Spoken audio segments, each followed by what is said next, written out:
All right, imagine this. You're just a moody high school loner, trying to vibe in peace, maybe listen to some sad boy tunes, and avoid eye contact with literally anyone who breathes. But plot twist. One casual bad day later, and boom, you're the next Dark Lord TM.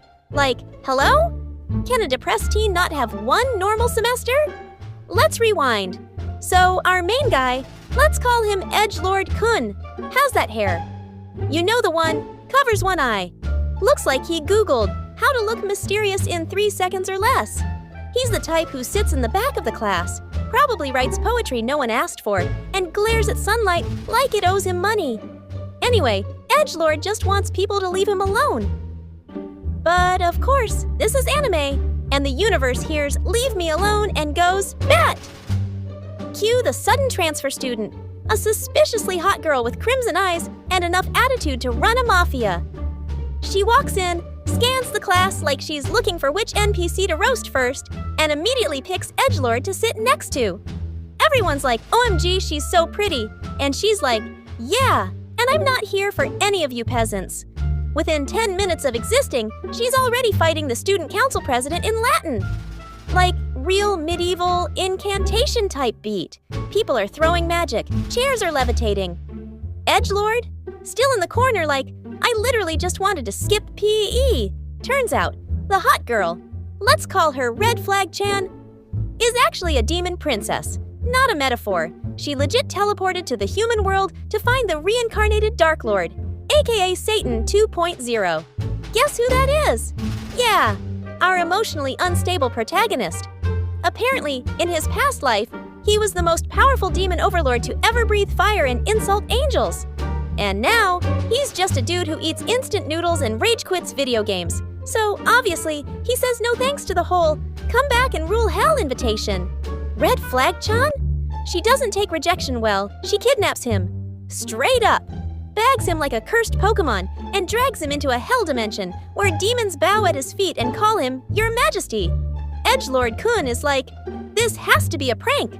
But unfortunately, no Ashton Kutcher in sight. Just lava, skeleton soldiers, and a weird goat demon who keeps calling him Daddy. Not in the fun way. Now here's where it gets juicy. The demon world is in chaos. Other lords are trying to steal the throne. Hell's economy is worse than ours. And there's a literal civil war between monsters who believe in taxes and monsters who don't. Edgelord is like, I don't even pay for Spotify. Why would I rule a kingdom? But the moment he steps into the royal chambers, something awakens. His eyes glow red, his voice drops 3 octaves, and this man starts levitating. 1 second he's emo, next second he's giving Thanos speeches about destiny and vengeance. Turns out, his Dark Lord powers are tied to his emotions. So every time he gets mad, scared, or God forbid, embarrassed, he unlocks insane powers that make seasoned generals wet their armor. And yes, this leads to many accidental power-ups. Like, one time someone called him cute, and he exploded a mountain. Casual, but just when you think, okay, this is the villain origin arc. The anime pulls a Uno reverse. A holy knight squad from the human world pulls up, led by a girl who looks like she walked out of a K-drama and a protein powder commercial at the same time. She's strong, moral, and allergic to fun. Let's call her Paladin Bay. Paladin Bay's job? To kill the Dark Lord, aka Edgelord, aka our boy. But wait, plot twist, she knew him when they were kids.